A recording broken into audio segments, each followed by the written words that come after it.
how to share Workspace in Smartsheet. So first go to Smartsheet and then just open up your Workspace. Next is just click on share here at the top right. Then click on Workspace.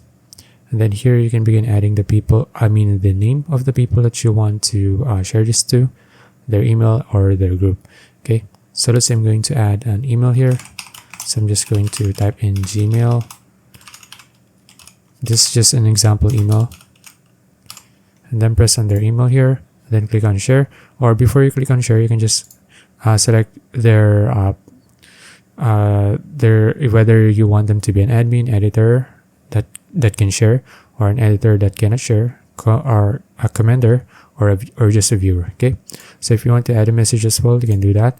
And then once you've done all of that, you can also select whether you want to notify people or you CC yourself. Okay, so once just click on share, then it'll be sent to them. Okay, this workspace will be shared to them.